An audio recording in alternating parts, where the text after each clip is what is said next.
Una vez más. Bienvenidos a Documental Siniestro. No olviden suscribirse, comenzamos. Con ustedes, una terrible historia de la venganza de una mujer. Se dice que una mujer humillada e insultada es capaz de cualquier cosa, siendo la más terrorífica de esta lista la venganza, cruel, ingeniosa, y a veces imprevisible. En este sentido, mucho depende del nivel de cordura de la dama, pero no hay que pasar por alto la profundidad de su dolor. Esta emoción destructiva puede estar cuidadosamente escondida dentro de una mujer durante años, pero si estalla, arrasará con todo a su paso. La historia de los esposos Babbitt a principios de los 90 conmocionó al mundo, y su apellido se convirtió en un sinónimo, engendrando el verbo de Babbitt, que significa cortar, trocear. Este caso atrajo la atención de la opinión pública no solo sobre los problemas de la violencia doméstica, sino también sobre un tema tan delicado como la agresión conyugal, que muchos intentan eludir. Profundicemos en todo, paso a paso. ¿Quién es Larina Babbitt? Larina Leonore Babbitt, de apellido Gallo, nació el 15 de mayo de 1970, en el pueblo de Bucay, ubicado en el oriente del Guayas, Ecuador, cerca de la provincia de Chimborazo. Era la hija menor de una familia sencilla y muy modesta. Cuando estaba en la escuela primaria, su familia se trasladó a Venezuela y se instaló en Caracas. Laurina creció siendo muy inteligente, rendía bien en la escuela, era diligente y se fijaba objetivos. En su adolescencia perdió a su padre, y la relación con su madre, Elvia Gallo, era bastante tensa. En cuanto terminó sus estudios, decidió trasladarse a Estados Unidos para vivir con su prima paterna, Hannah Basutti. Su pariente la acogió con mucho gusto y la ayudó con los trámites para obtener un visado de estudiante. Sin embargo, era una mujer muy conservadora, por lo que Lorina, al vivir en su casa, tuvo que acatar una serie de estrictas normas, al igual que los propios hijos de Yana, y también asumir algunas de las tareas domésticas. A pesar de todo, la joven decidió quedarse en Estados Unidos, al darse cuenta de que le ofrecía muchas más oportunidades que América Latina. Hacía tiempo que se sentía atraída por la industria de la belleza, así que Gallo decidió formarse como manicurista. Además, Basutti era propietaria de su propio salón de belleza situado en el centro de la ciudad. Tenía amplia experiencia en el sector, y estaba deseosa de ayudar a su sobrina a aprender la profesión, permitiéndole observar el trabajo de las especialistas y practicar por su cuenta. Más tarde, su tía consiguió que trabajara a tiempo parcial en su salón. Conociendo a John Babbitt.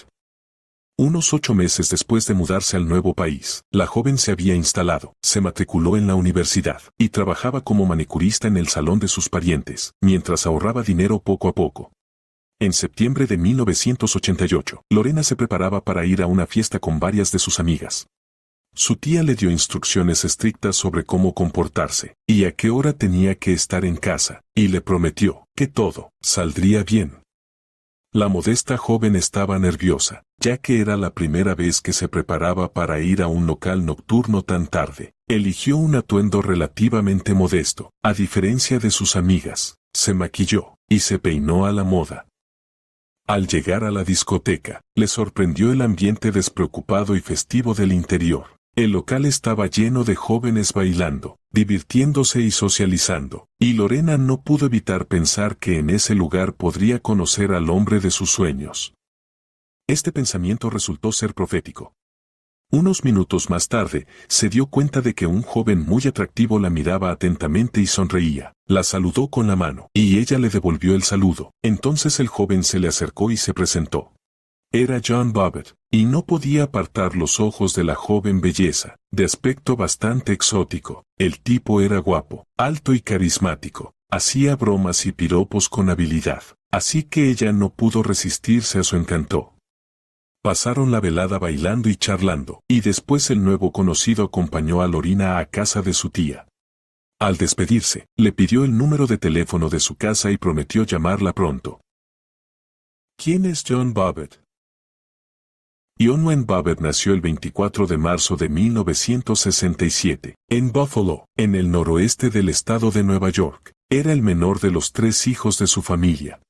A los 3 años, el niño perdió a su padre, que murió trágicamente, y su madre, incapaz de hacer frente a la conmoción, acabó en una clínica psiquiátrica tras una grave crisis nerviosa. Los 3 niños fueron acogidos por sus tíos religiosos, que quisieron ayudar a sus familiares en esta difícil situación. El niño era aún muy pequeño en aquel momento, pero los sucesos ocurridos dejaron indudablemente una huella en su vida. Los tíos criaron a los niños con rigor, de acuerdo con los cánones religiosos. Todos asistían a la iglesia todos los domingos, y se dedicaban a obras de caridad, tratando de ayudar a los que les rodeaban.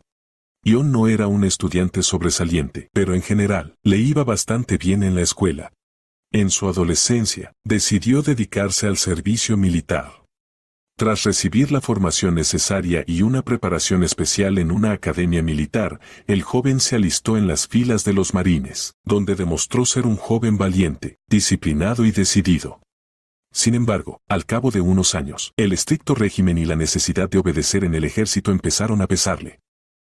Tras dejar el servicio, con cierta experiencia militar y habilidades, fue contratado como guardia de seguridad en uno de los establecimientos populares de la ciudad. Pero más tarde cambió de trabajo con frecuencia, no permaneciendo mucho tiempo en ninguno. Un romance relámpago y una boda modesta. Al día siguiente de conocerse, John, como había prometido, llamó a Lorena para pedirle una cita. La joven pareja se limitó a pasear por el parque, entablando una conversación fácil sobre diversos temas, y John dejó claro que quería continuar su relación. Lorena no se opuso, pero según las normas establecidas por su tía, tenía que presentarle a su novio antes de que pudieran empezar una relación seria. John aceptó todas las condiciones, y el día señalado, acudió a cenar a casa del pariente de su amada. Babbitt era muy dulce, cortés y considerado, aunque intentaba parecer serio. Logró causar una buena impresión a la estricta Hannah, y tras una seria conversación cara a cara con el joven, la mujer permitió a su sobrina seguir viendo a John. 6 meses después del inicio de su relación sentimental, el pretendiente le propuso matrimonio a Lorena, y ella aceptó. Lorena estaba encantada, habiendo soñado siempre con una familia, hijos, y un hogar propio. La pareja comenzó a prepararse para el acontecimiento más importante de sus vidas, y en junio de 1989, poco después de que Gallo cumpliera 19 años, oficializaron su unión. La celebración de la boda fue bastante modesta, ya que la joven pareja no tenía dinero para una ceremonia fastuosa, y prefirieron gastar sus ahorros en una luna de miel en la cálida costa oceánica. Estaban felices, pero la única sombra sobre la celebración fue la ausencia de los padres de los novios. En su lugar, acudieron sus tíos y tías para compartir con ellos el feliz momento. Y así termina el cuento de hadas. Tras la boda y una deliciosa luna de miel, la pareja se trasladó a Virginia y se instaló en una zona tranquila y acogedora de la ciudad llamada Menaces. Los primeros meses de su vida juntos fueron como un auténtico cuento de hadas. Disfrutaban de la compañía del otro, mostrándose mutua ternura, cariño y amor. Pero a medida que se acercaba el nuevo año de 1990, la situación empezó a cambiar a peor. Al principio, Lorena trató de no prestar mucha atención a algunos de los agudos comentarios y groserías de su joven marido, pensando que se trataba solo de un llamado periodo de adaptación. Pero un día, cuando sirvió sopa fría para cenar, su marido simplemente tiró el plato al suelo y luego empezó a gritarle a su mujer, insultándola y llamándola una pésima ama de casa. Ella intentó discutir, señalando que la culpa era de John, ya que le había llamado a la mesa varias veces, pero él estaba demasiado absorto en la tele. En respuesta, él la abofeteó, y ella tomó la misma represalia. Lorena siempre había creído que podía defenderse sola, y que no se dejaría maltratar, pero cuanto más tiempo vivía con ese hombre, más la dominaba, suprimiendo su voluntad, sus sentimientos y su determinación de plantarle cara. John estableció sus propias reglas en su casa, y trató a su mujer como si no fuera más que un objeto, criticándola constantemente, maltratándola físicamente, y coaccionando la intimidad, incluso cuando ella no estaba dispuesta. Maternidad fallida. La joven esposa creía ingenuamente que si tenían un hijo juntos, su marido se ablandaría y cesaría en su cruel comportamiento. Sin embargo, resultó que Juan no deseaba tener hijos. Por eso, cuando Lorena le informó de su embarazo en 1992, se enfadó muchísimo, le exigió que abortara inmediatamente, y nunca volvieron a hablar del tema. Lorena lo pospuso durante varias semanas, con la esperanza de que su marido cambiara de opinión, pero él se mantuvo inflexible y siguió presionándola para que accediera. Finalmente, la obligó literalmente a ir al hospital e interrumpir el embarazo, lo que supuso un tremendo shock para ella, del que tardó mucho tiempo en recuperarse. En realidad, John simplemente deseaba vivir por placer, sin preocupaciones ni agobios. No tenía un trabajo fijo, y llegaba a fin de mes trabajando como portero de discoteca en locales de ocio. Si necesitaba dinero, se lo pedía sin pudor a su mujer, que trabajaba como manicura y maquilladora muy cotizada en un salón de belleza.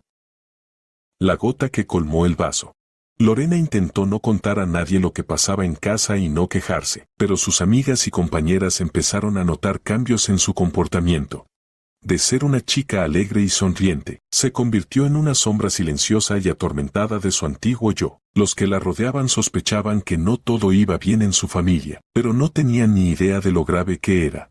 El comportamiento de su marido era cada vez más controlador. Controlaba de cerca a dónde iba y con quién hablaba. En casa, ella tenía que seguir las reglas que él establecía, y la intimidad entre ellos solo se producía cuando John lo deseaba, a pesar de los deseos de Lorena. La pobre chica no podía compartir sus problemas con nadie, ya que la situación le resultaba vergonzosa y humillante. El 22 de junio de 1993, John, junto con su compañero militar de toda la vida, decidieron salir a un local de ocio. Los hombres salieron de fiesta y bebieron hasta altas horas de la noche, mientras Lorena estaba sola en casa. No esperó levantada a su marido y se fue al dormitorio hacia medianoche, quedándose pronto dormida. Sobre las 3 de la madrugada, un John borracho y excitado volvió a casa, no perdió el tiempo y le arrancó la camisa a su esposa dormida. Lorena apenas entendía lo que estaba pasando cuando su marido se aprovechó de ella a la fuerza, le suplicó que dejara y que no hiciera llorando. Pero él se mostró completamente indiferente a sus súplicas y lágrimas. Cuando terminó, John simplemente se desplomó a su lado y se quedó dormido. Lorena, temblorosa y sollozante, se dirigió a la cocina, se sirvió agua y bebió unos sorbos para calmarse, pero entonces su mirada se posó en un soporte con grandes y afilados cuchillos de cocina. Su mano se estiró sola y sacó un cuchillo de trinchar. Fuera de sí, volvió al dormitorio, donde su marido yacía boca arriba, roncando ebrio. Le agarró los genitales con la mano izquierda. Apretó con fuerza, y cortó bruscamente con el cuchillo, seccionando una gran parte. John se levantó de un salto, gritando de agonía mientras Lorena simplemente salió de la habitación, fue al garaje, y se metió en su coche. Se alejó a toda velocidad por las desiertas calles nocturnas de la ciudad. Solo volvió en sí cuando llegó a un cruce y vio que la luz del semáforo estaba en rojo. En ese momento, se miró las manos manchadas de sangre, y se dio cuenta de que aún sostenía la parte cercenada del cuerpo de John en la mano izquierda. Bajó la ventanilla y arrojó por ella el detestable trozo de carne, y luego siguió conduciendo. Lorena se dirigió a casa de una amiga íntima, que estaba atónita por su visita nocturna, y por el estado en que se encontraba.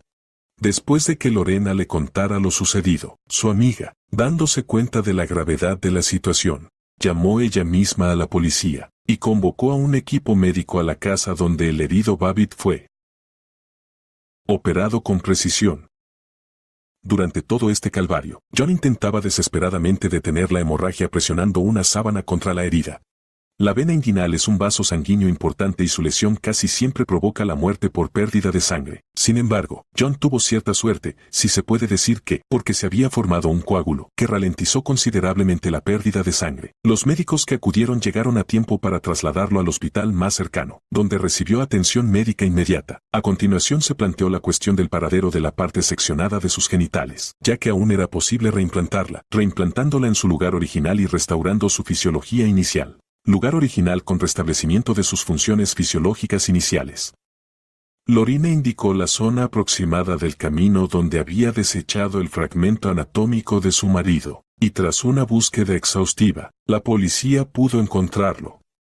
El órgano amputado fue limpiado con un antiséptico, luego colocado en un contenedor especial con hielo medicinal, y transportado urgentemente al hospital donde el herido ya estaba siendo tratado. El cirujano, que llegó desde el Capitolio del Estado, estaba asombrado por la complejidad de la situación. ya que nunca se había encontrado con un caso así, pero de todos modos procedió a la operación. Realizó una cirugía única para la época, que duró más de 9 horas, y fue más que exitosa. A pesar de la traumática amputación del órgano, y del hecho de que había permanecido en la carretera durante más de 1 hora, todos los tejidos y vasos se volvieron a unir con éxito, y el paciente empezó a recuperarse rápidamente. La indignación pública. Esa misma noche, Lorena fue detenida y llevada a comisaría para ser interrogada, así como para aclarar todas las circunstancias y motivos de sus actos. Inmediatamente confesó todo, y compartió su desgarradora historia, que la había llevado a un acto tan desesperado. Contó cómo 4 años de matrimonio se habían convertido en una auténtica pesadilla para ella, con su marido abusando regularmente de ella tanto emocional como físicamente, y forzando la intimidad solo cuando él lo deseaba. Mrs. Babbitt también mencionó cómo hacía aproximadamente 1 año, su marido la había obligado a interrumpir un embarazo, a pesar de su profundo deseo de tener un hijo, y que el aborto había sido un acontecimiento traumatizante para ella. En cuanto al incidente en sí, dijo que recordaba muy poco de aquella noche y que había actuado como si estuviera en la niebla. Lorena contó que su marido había llegado a casa borracho y simplemente se había aprovechado de ella, y aunque ella intentó resistirse, él la ignoró. Tras el incidente, fue a la cocina a por agua, y lo siguiente que recordó fue el grito de su marido, el rugido del motor del coche, y la parte de sus genitales que ella agarraba con la mano mientras estaba sentada al volante. El caso causó un importante revuelo en la prensa, y fue cubierto activamente por los medios de comunicación. Muchas mujeres, como Lorena, que habían sufrido violencia doméstica, así como organizaciones feministas, que estaban ganando fuerza y popularidad en ese momento, se unieron a su lado. A principios de los 90, las esposas que sufrían abusos emocionales y físicos por parte de sus maridos, solían guardar silencio sobre su difícil situación. La sociedad seguía inclinada a culpar a las propias víctimas, sugiriendo que ellas provocaban los conflictos o se comportaban de forma inadecuada. Se asumía que la esposa debía ser sumisa y obedecer a su marido en todo, y si el marido estaba insatisfecho y recurría a la violencia, era culpa de ella. La intimidad en el matrimonio se consideraba un deber de la esposa, no abierto a discusión. Por otro lado, casi todos los hombres se pusieron de parte de John. Muchos temían que el acto de Lorena pudiera resultar contagioso, incitando a otras mujeres que sufrían violencia física e íntima en el matrimonio a empuñar también los cuchillos. Según las estadísticas oficiales, había varios millones de mujeres así en el país en aquella época. Los juicios y las sentencias de los cónyuges. 2 causas judiciales paralelas comenzaron casi simultáneamente. Lorena acusó oficialmente a su marido solo de aprovecharse de ella aquella fatídica noche, aunque en el juicio detalló los años de abusos y palizas regulares, violencia emocional y humillaciones que soportó, así como el aborto al que se vio obligada a someterse contra su voluntad, bajo la coacción de su marido. El testimonio de John fue confuso. Negó todas las acusaciones contra él, pero gran parte de lo que Lorena dijo fue corroborado por los hechos. Por ejemplo, se confirmó que no tenía un empleo fijo ni una fuente estable de ingresos, y sin embargo le encantaba pasar tiempo en locales de ocio, a menudo sacando dinero a su mujer a la fuerza o con engaños, para hacerlo. Además, los amigos de Lorena confirmaron que habían visto repetidamente moratones y rasguños en su cuerpo, y que llevaba mucho tiempo en un estado depresivo. Aunque ella intentó no quejarse, el tribunal concluyó que el marido había abusado efectivamente de su mujer, tanto emocional como físicamente a lo largo de su matrimonio, llevándola a la desesperación. Sin embargo, en relación con el cargo de violencia en la intimidad ocurrido la noche del 23 de junio de 1993, no había pruebas suficientes, y, por tanto, John fue absuelto. Presentó varias versiones de lo ocurrido aquella noche, y el jurado, compuesto por 9 mujeres y 3 hombres, lo declaró inocente. En otoño de ese año, comenzó el juicio de Lorena. En septiembre de 1993, fue acusada de infligir lesiones corporales graves a su cónyuge. Sus abogados argumentaron que había actuado mientras sufría un trastorno de estrés postraumático, causado por los continuos abusos emocionales y físicos de su marido. Se ordenó una evaluación psiquiátrica, que confirmó que actuó en un estado de angustia, inconsciente de sus actos, y que, por tanto, no se la podía considerar responsable de lo que había hecho. A principios de enero del año siguiente, Tras casi 8 horas de deliberación, el jurado decidió que Lorena no podía ser considerada penalmente responsable de sus actos, ya que se encontraba en estado de demencia en el momento del delito. Sin embargo, tuvo que someterse a un programa de tratamiento de 6 semanas en una clínica especializada, tras el cual pudo volver a su vida anterior. Los cónyuges no se divorciaron oficialmente hasta 1995. Después Lorena volvió a su apellido de soltera. ¿Qué fue de Juan después? Juan siguió indignado durante mucho tiempo porque su mujer no recibiera ningún castigo por sus actos. Decidió sacar el máximo provecho de su repentina notoriedad, con el objetivo de sacar todo el dinero posible de tan escandalosa fama. John fundó su propio grupo de música llamado Partes Cortadas, pero el grupo duró poco, ya que no consiguió despertar el interés del público. Cuando a finales de los 90 le ofrecieron una cuantiosa suma para protagonizar películas para adultos, no dudó en aceptar. Así, apareció en películas explícitas tituladas Frankenpenis, una obra sobre Frankenstein, y John Wayne, Uncut. John actuó en varias películas más de género similar, pero el interés por él y su órgano reimplantado decayó rápidamente. Durante mucho tiempo, John estuvo dispuesto a aparecer en diversos programas de entrevistas y concedió muchas, pero con los años, esas ofertas se hicieron menos frecuentes, y la historia fue desapareciendo de la memoria. John encontró entonces trabajo como camarero en un local de ocio de Las Vegas, y a los 50 años, luchaba por llegar a fin de mes aceptando trabajos como transportista, conductor y repartidor de pizzas. En 1999, recibió una condena condicional por robo, en relación con su vida personal. Durante el sonado proceso judicial que siguió todo el país, los periodistas descubrieron que Babbitt tenía un hijo ilegítimo llamado Andrew, nacido en 1992 de una de sus amantes, Beatrice Williams. En 1994, John fue llevado a juicio por agredir a su nueva novia, Christina Elliott, que trabajaba como bailarina en un club nocturno. Pasó 15 días en la cárcel por y recibió libertad condicional. A principios de los años 2000, John fue detenido 3 veces por agredir a su entonces esposa, Joanna Farrow. Esta vez, fue encarcelado durante 1 año por violar su libertad condicional. Se divorciaron oficialmente en 2004. ¿Qué fue lo que ocurrió con Lorena?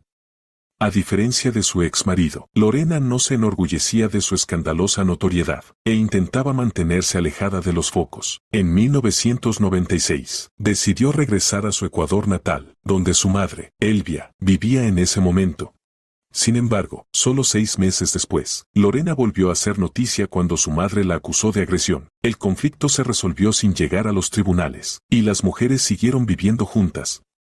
1 año después, Lorena regresó a Estados Unidos, donde abrió su propio pequeño salón de belleza en Washington. En 2007, fundó una fundación llamada Lorena's Red Wagon, que se centraba en ayudar a las mujeres que habían sufrido violencia doméstica. Poco después, Lorena accedió a conceder una entrevista por primera vez en mucho tiempo, y apareció en CBS News, el programa matinal, donde habló de su vida después del incidente. También apareció en el popular programa de entrevistas de Oprah Winfrey. A mediados de los años 2000, Lorena volvió a casarse. Su nuevo marido era un hombre llamado Dave Ballinger, con quien tuvo una hija en 2006. Prefirió no recordar en absoluto su matrimonio con Babbitt, y afirmó que no siguió su vida después de su divorcio. Un encuentro, 15 años después.